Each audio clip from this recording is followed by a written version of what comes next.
First preparation commercial method ಆದ್ಮೇಲೆ second preparation ಮಾಡಿದ್ರು ammonium chloride reacted sodium nitrate aqueous solutions ನ thermal decomposition ಮಾಡಿದ್ರೆ ನಿಮಗೆ ನೈಟ್ರೋಜನ್ ಗ್ಯಾಸ್ ಎಲಿಮಿನೇಟ್ ಆಗ್ತಾ ಇತ್ತು. ಅಲಾಂಗ್ ವಿತ್ ನೈಟ್ರೋಜನ್ ಗ್ಯಾಸ್ ನಮಗೆ ಇನ್ನೂ ಎರಡು ಪ್ರಾಡಕ್ಟ್ಸ್ ಸಿಗ್ತಾ ಇರುತ್ತೆ. ಒಂದು ನೈಟ್ರಿಕ್ ಆಕ್ಸೈಡ್, ಇನ್ನೊಂದು ನೈಟ್ರಿಕ್ ಆಸಿಡ್ ಅಂತ ಹೇಳ್ತೀವಿ HF3. ಅಲಾಂಗ್ ವಿತ್ ನೈಟ್ರೋಜನ್ ಜೊತೆ ನೈಟ್ರಿಕ್ ಆಕ್ಸೈಡ್ ಏನೋ ಇರುತ್ತೆ ಅಥವಾ ನೈಟ್ರೋಜನ್ ಮಾನಾಕ್ಸೈಡ್ ಅಂತ ಹೇಳ್ತೀವಿ. ಇನ್ನೊಂದು ನೈಟ್ರಿಕ್ ಆಸಿಡ್ ಫಾರ್ಮೇಷನ್ ಆಗ್ತಾ ಇರುತ್ತೆ. ಸೊ ಹಾಗಾಗಿ ನಮಗೆ ಈ ಮೂರು ಸಹ ಗೇಸಿಯಸ್ ಸ್ಟೇಟ್ ಅಲ್ಲಿ ಸಿಗೋದ್ರಿಂದ ಈ ಮೂರರಿಂದ ನಮಗೆ ನೈಟ್ರೋಜನ್ ಅರೇಂಜ್ ಮಾಡಬೇಕು ಅಂದ್ರೆ ವೇಫರ್ ಗೆ ಸಪರೇಟ್ ಮಾಡಬೇಕು ಅಂತ ಹೇಳ್ತೀವಿ. ಇಲ್ಲಿ ಬರೀ ನೈಟ್ರೋಜನ್ ಮಾತ್ರ ಸಿಗಬೇಕು ಅಂದ್ರೆ ಏನ್ ಮಾಡ್ತೀವಿ ಅಂದ್ರೆ ಸೊ ಒಂದು ಬೀಕರ್ ಅಲ್ಲಿ ಏನೇನ್ ಮಾಡಬೇಕು ಅಂದ್ರೆ so aqueous solution of sulphuric acid H2SO4 containing potassium dichromate ಅಂತ ಹೇಳ್ತೀವಿ K2Cr2O7. ಓಕೆ, ಒಂದು ಬೀಕರ್ ಅಲ್ಲಿ okay aqueous solution of sulphuric acid is nothing but dilute sulfuric acid containing okay K2Cr2O7 is nothing but potassium dichromate. So ಇಷ್ಟಕ್ಕೆ formation ಆಗಿರತಕ್ಕಂತ nitrogen gas containing ಅದೇ nitric oxide and HNO nitric oxide ಇದನ್ನ pass ಮಾಡಿದಾಗ ನಿಮ್ಮ nitric oxide ಮತ್ತೆ HNO3 so ಇವೆರಡೂ ಸಹ ಏನಾಗುತ್ತೆ ಅಂದ್ರೆ aqueous solution of sulphuric acid containing potassium dichromate ಜೊತೆ ರಿಯಾಕ್ಟ್ ಆಗುತ್ತೆ. ಓಕೆ, ಸೊ ಯಾವುದು ಮಾತ್ರ ರಿಯಾಕ್ಟ್ ಆಗಲ್ಲ ಅಂದ್ರೆ ನೈಟ್ರೋಜನ್ ರಿಯಾಕ್ಟ್ ಆಗಲ್ಲ. ನೈಟ್ರೋಜನ್ ಈಸಿಯಾಗಿ ಏನಾಗುತ್ತೆ ಅಂದ್ರೆ ಸಪರೇಟ್ ಆಗುತ್ತೆ ಅಂತ ಹೇಳ್ತೀವಿ. ಹಾಗಾಗಿ ಈ ಫಾರ್ಮೇಷನ್ ಆಗಿರೋ ನೈಟ್ರಿಕ್ ಆಕ್ಸೈಡ್ ಮತ್ತೆ ನೈಟ್ರಿಕ್ ಆಸಿಡ್ ನ ನೈಟ್ರೋಜನ್ ಗ್ಯಾಸ್ ಇಂದ ಸಪರೇಟ್ ಮಾಡಬೇಕು ಅಂತ ಏನ್ ಮಾಡ್ತಾರೆ ಅಂದ್ರೆ aqueous solution of sulphuric acid containing potassium dichromate ಒಳಗಡೆ ಆ ಗ್ಯಾಸ್ ನ ಪಾಸ್ ಮಾಡಿದಾಗ ನೈಟ್ರಿಕ್ ಆಕ್ಸೈಡ್ ಮತ್ತೆ ನೈಟ್ರಿಕ್ ಆಸಿಡ್ ಎರಡೂ ಸಹ ಸೊಲ್ಯೂಷನ್ ಜೊತೆ ರಿಯಾಕ್ಟ್ ಆಗುತ್ತೆ. ಯಾವ ಮಾತ್ರ ರಿಯಾಕ್ಟ್ ಆಗಲ್ಲ ನೈಟ್ರೋಜನ್ ಯೂಶುವಲಿ ಗೇಸಿಯಸ್ ಸ್ಟೇಟ್ ಅಲ್ಲಿ ಇದೆ. ನೈಟ್ರೋಜನ್ ಸಾಲ್ಯುಬಿಲಿಟಿ ಕಡಿಮೆ ಇರೋದ್ರಿಂದ ಈಸಿಯಾಗಿ nitrogen gas okay nitric oxide ಮತ್ತೆ ನೈಟ್ರಿಕ್ ಆಸಿಡ್ ಇಂದ ಸಪರೇಟ್ ಮಾಡಬಹುದು ಅಂತ ಹೇಳ್ತೀವಿ. Okay, next properties of dinitrogen. So physical properties ಇರಬಹುದು, ಕೆಮಿಕಲ್ ಪ್ರಾಪರ್ಟೀಸ್ ಇರಬಹುದು. ಅದರಲ್ಲಿ first one nitrogen usually gaseous state ಅಲ್ಲಿ ಆಗಿರೋದ್ರಿಂದ ಕಲರ್ಲೆಸ್, ಓಡರ್ಲೆಸ್, ಓಕೆ ಟೇಸ್ಟ್ಲೆಸ್, ನಾನ್ ಟಾಕ್ಸಿಕ್ ಗ್ಯಾಸ್ ಅಂತ ಹೇಳ್ತೀವಿ. ಟೇಸ್ಟ್ಲೆಸ್ ಅನ್ನು ನೀವು ಯಾವಾಗ ಟೇಸ್ಟ್ ಮಾಡಿದ್ದೀರಾ ಅಂತ ಕೇಳಕ್ ಹೋಗ್ಬೇಡಿ.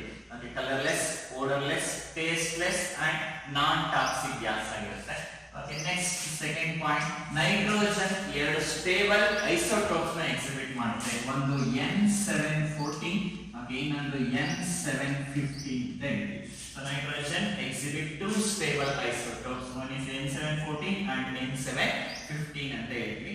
Nitrogen solubility in water is very less ಅಂತ ಹೇಳ್ತೀವಿ. So maximum 1 liter of water solubility of nitrogen is 22.3 cm3 in 1 liter of water at 273 Kelvin and 1 bar atmospheric pressure ಅಂತ ಹೇಳ್ತೀವಿ. So normal temperature ಮತ್ತು pressure ಅಲ್ಲಿ 1 liter water ಅಲ್ಲಿ solubility of nitrogen ಎಷ್ಟಿರುತ್ತೆ ಅಂದ್ರೆ 22.3 ml of nitrogen is soluble in 1 liter of water ಅಂತ ಹೇಳ್ತೀವಿ.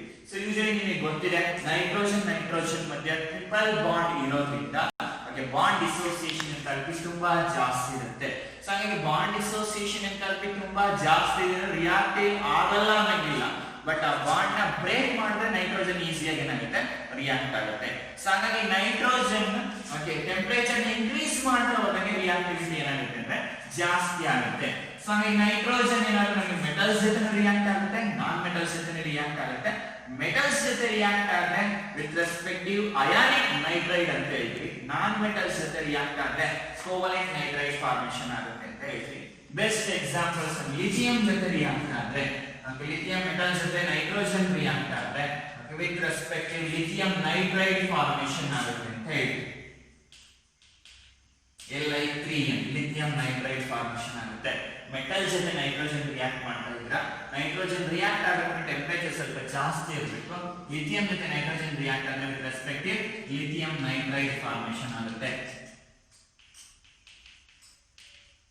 ಕೆಲವು ಮೆಗ್ನೀಷಿಯಂ ಜೊತೆ ರಿಯಾಕ್ಟ್ ಆದ್ರೆ magnesium reacts with nitrogen to form magnesium nitride ಅಂತ ಹೇಳ್ತೀವಿ. ಸೊ Mg3N2 ಫಾರ್ಮೇಷನ್ ಆಗುತ್ತೆ. Magnesium nitride with respective nitride formation ಆದಾಗ oxidation state of okay nitrogen ಆಗ 15 ಗ್ರೂಪ್ ಎಲಿಮೆಂಟ್ಸ್ ಏನಾಗಿರುತ್ತೆ ಅಂದ್ರೆ -3 ಇರುತ್ತೆ ಅಂತ ಹೇಳ್ತೀವಿ. ಯೂಶುವಲಿ ಮೆಟಲ್ ಜೊತೆ ರಿಯಾಕ್ಟ್ ಆದಾಗ ಅಯಾನಿಕ್ ನೈಟ್ರೈಡ್ ಫಾರ್ಮೇಷನ್ ಆಗುತ್ತೆ. ನಾನ್ ಮೆಟಲ್ ಜೊತೆ ರಿಯಾಕ್ಟ್ ಆದಾಗ ಕೋವಲೆಂಟ್ ಹೈಡ್ರೈಡ್ ಫಾರ್ಮೇಷನ್ ಆಗುತ್ತೆ ಅಂತ ಹೇಳ್ತೀವಿ. So first colourless, odourless, tasteless, non toxic ಅಂತ ಹೇಳಿದ್ರಿ. ಓಕೆ, ನೆಕ್ಸ್ಟ್ ಎರಡು ಸ್ಟೇಬಲ್ ಐಸೋಟೋಪ್ಸ್ ನ ಎಕ್ಸಿಬಿಟ್ ಮಾಡುತ್ತೆ.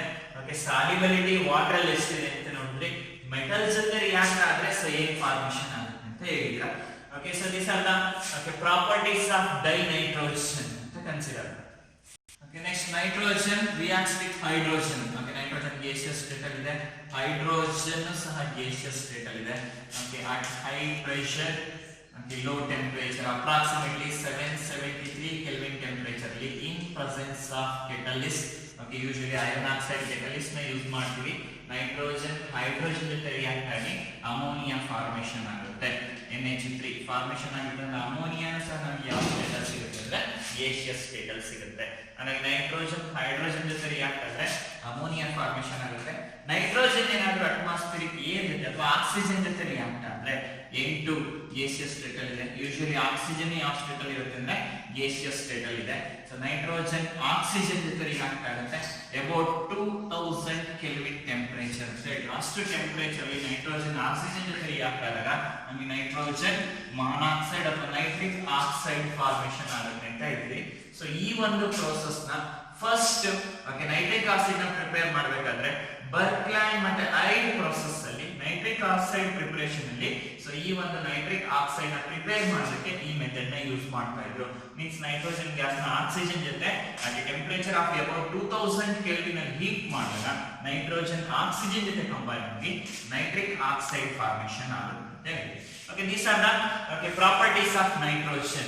Okay, ಒಂದು ನೈಟ್ರೋಜನ್ ಎರಡು ಐಸೋಟೋಪ್ಸ್ ನ ಎಕ್ಸಿಬಿಟ್ ಮಾಡುತ್ತೆ. Colourless gas, non toxic gas ಆಗಿರೋದ್ರಿಂದನೇ ಚಿಪ್ಸ್ ಪ್ಯಾಕೆಟ್ ಅಲ್ಲಿ ರಾನ್ಸಿಡಿಟಿ ನ ಪ್ರಿವೆಂಟ್ ಮಾಡೋದಕ್ಕೆ ಅಥವಾ ಆಕ್ಸಿಡೇಷನ್ ನ ಪ್ರಿವೆಂಟ್ ಮಾಡೋದಕ್ಕೆ ಯೂಶುವಲಿ ಯಾವ ಗ್ಯಾಸ್ ನ ಫಿಲ್ ಮಾಡ್ತೀವಿ ಅಂದ್ರೆ ನೈಟ್ರೋಜನ್ ಗ್ಯಾಸ್ ನ ಫಿಲ್ ಮಾಡಿರ್ತೀವಿ. ಸೊ ಕಲರ್ಲೆಸ್, ಓಡರ್ಲೆಸ್, ಟೇಸ್ಟ್ಲೆಸ್, ನಾನ್ ಟಾಕ್ಸಿಕ್ ಗ್ಯಾಸ್ ಅಂತ ಹೇಳ್ತೀವಿ. ಸೊ ಇನ್ನೊಂದು solubility of nitrogen is very less in water molecules. Approximately about 23.2 ml is dissolved in 1 liter of water at a temperature of 273 Kelvin and 1 bar pressure ಅಂತ ಹೇಳ್ತೀವಿ. So nitrogen room temperature ಗೆ reactivity ತುಂಬಾ ಕಡಿಮೆ, but temperature ನ increase ಮಾಡ್ತಾ ಹೋದಂಗೆ it reacts with metals as well as non metals ಅಂತ ಹೇಳ್ತೀವಿ. ಮೆಟಲ್ಸ್ ಜೊತೆ ರಿಯಾಕ್ಟ್ ಆದ್ರೆ ಅಯಾನಿಕ್ ನೈಟ್ರೈಡ್ ಫಾರ್ಮೇಷನ್ ಆಗುತ್ತೆ. ನಾನ್ ಮೆಟಲ್ಸ್ ಜೊತೆ ರಿಯಾಕ್ಟ್ ಆದ್ರೆ ಕೋವಲೆಂಟ್ ನೈಟ್ರೈಡ್ ಫಾರ್ಮೇಷನ್ ಆಗುತ್ತೆ ಅಂತ ಹೇಳ್ತೀವಿ. ಓಕೆ, ನೆಕ್ಸ್ಟ್ ನೈಟ್ರೋಜನ್ ಏನಾದ್ರೂ ಹೈಡ್ರೋಜನ್ ಜೊತೆ ರಿಯಾಕ್ಟ್ ಆದ್ರೆ ಅಮೋನಿಯಾ ಫಾರ್ಮೇಷನ್ ಆಗುತ್ತೆ. ಅದೇ ತರ ನೈಟ್ರೋಜನ್ ಅಟ್ಮಾಸ್ಫಿಯರ್ ಇದ್ದಾಗ ಆಕ್ಸಿಜನ್ ಜೊತೆ ರಿಯಾಕ್ಟ್ ಆದ್ರೆ ನೈಟ್ರಿಕ್ ಆಕ್ಸೈಡ್ ಫಾರ್ಮೇಷನ್ ಆಗುತ್ತೆ ಅಂತ ಹೇಳ್ತೀವಿ. So these are some properties of dinitrogen. Next properties ಆದ್ಮೇಲೆ ಯೂಸಸ್ ಅಂತ ಹೇಳ್ತೀವಿ. ಯೂಸಸ್ ಆಫ್ ಡೈನೈಟ್ರೋಜನ್ ಕನ್ಸಿಡರ್ ಮಾಡಿದ್ರೆ ಯೂಶುವಲಿ ನೈಟ್ರೋಜನ್ ನ ಫರ್ಟಿಲೈಸರ್ ಪ್ರಿಪೇರ್ ಯೂಸ್ ಮಾಡ್ತೀವಿ. ಓಕೆ, ಬೆಸ್ಟ್ ಎಕ್ಸಾಂಪಲ್ ಯೂರಿಯಾ ಇರ್ಬೋದು, okay, ammonium sulphate, ammonium phosphate. Okay, ಈ ತರ ನೈಟ್ರೋಜನ್ ಕಂಟೆಂಟ್ ಇರ್ತಕ್ಕಂಥ ಫರ್ಟಿಲೈಸರ್ಸ್ ನ ಪ್ರಿಪೇರ್ ಮಾಡೋದಕ್ಕೆ ನೈಟ್ರೋಜನ್ ಗ್ಯಾಸ್ ಬೇಕು ನಮಗೆ. ಓಕೆ, ಇನ್ನೊಂದು ಹೇಬರ್ಸ್ ಪ್ರೊಸೆಸ್ ಅಲ್ಲಿ ನಮಗೆ ಅಮೋನಿಯಾ ಬೇಕು. ಅಮೋನಿಯಾ ಪ್ರಿಪರೇಷನ್ ಮಾಡಬೇಕು ಅಂದ್ರೆ ನೈಟ್ರೋಜನ್ ಗ್ಯಾಸ್ ಹೈಡ್ರೋಜನ್ ಜೊತೆ ರಿಯಾಕ್ಟ್ ಆಗಬೇಕು. ಸೊ ನಮಗೆ ಪ್ರಿಪರೇಷನ್ ಆಫ್ ಅಮೋನಿಯಾದಲ್ಲಿ ನೈಟ್ರೋಜನ್ ಬೇಕು. ಇನ್ನೊಂದು ಇಂಪಾರ್ಟೆಂಟ್ ಏನಪ್ಪಾ ಅಂದ್ರೆ ಬಯಾಲಜಿಕಲ್ ಸ್ಪೆಸಿಮನ್ಸ್ ಏನಿದೆ ಅಥವಾ ಬಯಾಲಜಿಕಲ್ ಸ್ಟೆರಿಲೈಸೇಷನ್ ಅಲ್ಲಿ ಅಥವಾ ಸ್ಪೆಸಿಮನ್ ಅನ್ನ ಲೋ ಟೆಂಪರೇಚರ್ ಅಲ್ಲಿ ಸೊ ಪ್ರಿವೆಂಟ್ ಮಾಡೋದಕ್ಕೆ ನೈಟ್ರೋಜನ್ ಗ್ಯಾಸ್ ಅಲ್ಲಿ ಇಡ್ತೀವಿ ನಾವು. ಸೊ ರೂಮ್ ಟೆಂಪರೇಚರ್ ಅಥವಾ ಅದಕ್ಕಿಂತ ಕಡಿಮೆ. ಇನ್ನೊಂದು ಇಂಪಾರ್ಟೆಂಟ್ ಪಾಯಿಂಟ್ ಏನಪ್ಪಾ ಅಂದ್ರೆ ಕ್ರಯೋ ಸರ್ಜರಿ ಅಂತ ಹೇಳ್ತೀವಿ. So cryo surgery is nothing but the surgery so which takes place in low temperature ಅಂತ ಹೇಳ್ತೀವಿ. -2, -3, -4 ಅಥವಾ ರೂಮ್ ಟೆಂಪರೇಚರ್ ಇಂದ ಕಡಿಮೆ ಟೆಂಪರೇಚರ್ ಅಲ್ಲಿ ಸೊ ಸರ್ಜರಿ ಆಗ್ತಾ ಇರುತ್ತೆ. ಆ ಒಂದು ಟೆಂಪರೇಚರ್ ಅನ್ನು ಮೇಂಟೈನ್ ಮಾಡೋದಕ್ಕೋಸ್ಕರ ನೈಟ್ರೋಜನ್ ಗ್ಯಾಸ್ ನ ಯೂಸ್ ಮಾಡ್ತೀವಿ. Okay, so this are some uses of nitrogen ಅಂತ ಕನ್ಸಿಡರ್. ಓಕೆ, ಸೊ ಪ್ರಾಪರ್ಟೀಸ್ ಮತ್ತೆ ಯೂಸಸ್ ಆದ್ಮೇಲೆ some important compounds of nitrogen ಅಂತ ಹೇಳ್ತೀವಿ. Some important compounds of nitrogen ಅಲ್ಲಿ ನಾವು ತುಂಬಾ ಯೂಸ್ ಮಾಡತಕ್ಕಂತ ಒಂದು ಕಾಂಪೌಂಡ್ ಯಾವ್ದಂದ್ರೆ ಅಮೋನಿಯಾ ಅಂತ ಹೇಳ್ತೀವಿ. Molecular formula is NH3. So ammonia ನಮಗೆ ಎಲ್ಲಿ ಸಿಗುತ್ತೆ ಅಂದ್ರೆ ಸೊ ಲೋ ಕಂಟೆಂಟ್ ತುಂಬಾ ಮೈನ್ಯೂಟ್ ಕ್ವಾಂಟಿಟಿ ನಲ್ಲಿ ಏರ್ ಅಲ್ಲಿ ಇರುತ್ತೆ, ಪ್ಲಸ್ ಸ್ವಲ್ಪ ಅದ್ರ ಜೊತೆನಲ್ಲಿ ಸಾಯಿಲ್ ಅಲ್ಲಿ ಇರುತ್ತೆ ಅಂತ ಹೇಳ್ತೀವಿ. ನಿಮಗೆ ಗೊತ್ತಿರುತ್ತೆ ನೈಟ್ರೋಜನ್ ಫಿಕ್ಸೇಷನ್ ಅಥವಾ ಎಲ್ಲ ಓದ್ಬೇಕಾದ್ರೆ some amount of nitrogen is organic compounds they are converted into ammonia gas ಅಂತ ಹೇಳಿ. ಓಕೆ, ಸೊ ಅದರಲ್ಲಿ ಫಸ್ಟ್ ಸ್ಮಾಲ್ ಸ್ಕೇಲ್ ಪ್ರಿಪರೇಷನ್ ಇರ್ಬೋದು, ಲ್ಯಾಬೊರೇಟರಿ ಪ್ರಿಪರೇಷನ್ಸ್ ಆಫ್ ಅಮೋನಿಯಾ ನೋಡೋದಾದ್ರೆ okay, first one okay nitrogen ammonia is present in okay nitrogenous compounds ಅಂತ ಹೇಳಿ organic matter. Best example urea.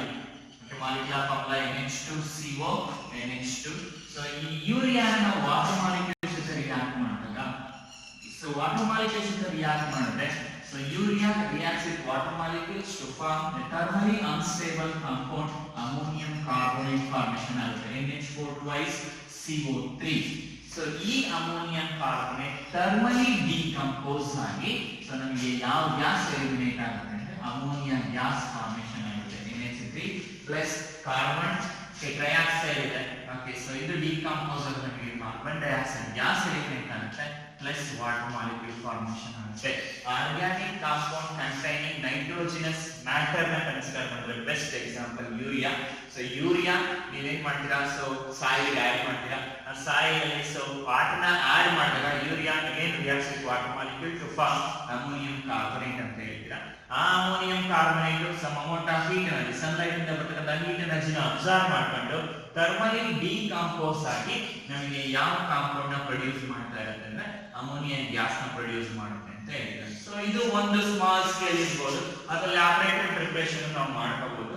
So ಇನ್ನ small scale preparation ಅಂತ consider ಮಾಡೋದಾದ್ರೆ ammonium chloride NH4Cl. Okay, two molecules of ammonium chloride reacts with calcium hydroxide ಅಂತ react ಆಗುತ್ತೆ, CaOH twice. Okay, heat ಮಾಡಿ, so usually calcium chlorine ಜೊತೆ react ಆದ್ರೆ calcium chloride formation ಆಗುತ್ತೆ. Okay, NH4 decompose ಆಗಿ NH3 formation ಆಗುತ್ತೆ plus water molecules ನ produce ಮಾಡುತ್ತೆ ಅಂತ ಹೇಳ್ತೀವಿ. Two molecules of ammonia plus two molecules of water plus NH formation ಆಗ್ತದೆ ಅಂದ್ರೆ calcium chloride formation ಆಗುತ್ತೆ. ಸ್ಮಾಲ್ ಸ್ಕೇಲ್ ಪ್ರಿಪರೇಷನ್ ಅಲ್ಲಿ ನೀವು ಅಮೋನಿಯಂ ಕ್ಲೋರೈಡ್ ಸಾಲ್ಟ್ಸ್ ಏನಿದೆ, this ammonium chloride reacts with hydroxides of calcium, this also called as lime water ಅಂತ ಹೇಳ್ತೀವಿ. Calcium hydroxide ಜೊತೆ combine ಆದ್ರೆ ಅಮೋನಿಯಾ ಗ್ಯಾಸ್ ಫಾರ್ಮೇಷನ್ ಆಗುತ್ತೆ. ಅದೇ ತರ ಅಮೋನಿಯಂ ಸಲ್ಫೇಟ್ ನ ನೀವು NH4 twice SO4 ಅಂತ ಹೇಳ್ತೀರಾ. Ammonium sulphate is reacts with sodium hydroxide, NaOH ಜೊತೆ ಹೀಟ್ ಮಾಡಿದ್ರೆ ammonium sulphate usually sodium sulphate ಜೊತೆ ರಿಯಾಕ್ಟ್ ಆಗಿ ಸೋಡಿಯಂ ಸಲ್ಫೇಟ್ ಫಾರ್ಮೇಷನ್ ಆಗುತ್ತೆ, Na2SO4 plus ammonia gas formation ಆಗುತ್ತೆ, NH3 plus water molecules release ಆಗುತ್ತೆ. These are the small scale preparation of ammonia. First one, organic matter containing nitrogen ಅಂತ consider ಮಾಡ್ತೀವಿ, urea ಮತ್ತು water molecules ಜೊತೆ react ಆಗಿ ammonia formation ಆಗುತ್ತೆ. Okay, second one ammonium chloride, so lime water ಜೊತೆ combine ಆದ್ರೆ ammonia gas release ಆಗುತ್ತೆ. ಅದೇ ತರ ಅಮೋನಿಯಂ ಸಲ್ಫೇಟ್ ಸೋಡಿಯಂ ಹೈಡ್ರಾಕ್ಸೈಡ್ ಜೊತೆ ರಿಯಾಕ್ಟ್ ಆದ್ರೆ ನಮಗೆ ಯಾವ ಗ್ಯಾಸ್ ಎಲಿಮಿನೇಟ್ ಆಗ್ತಾ ಇರುತ್ತೆ ಅಂದ್ರೆ ಅಮೋನಿಯಾ ಗ್ಯಾಸ್ ಎಲಿಮಿನೇಟ್ ಆಗುತ್ತೆ ಅಂತ ಹೇಳಿ. These are the small scale preparations of ammonia.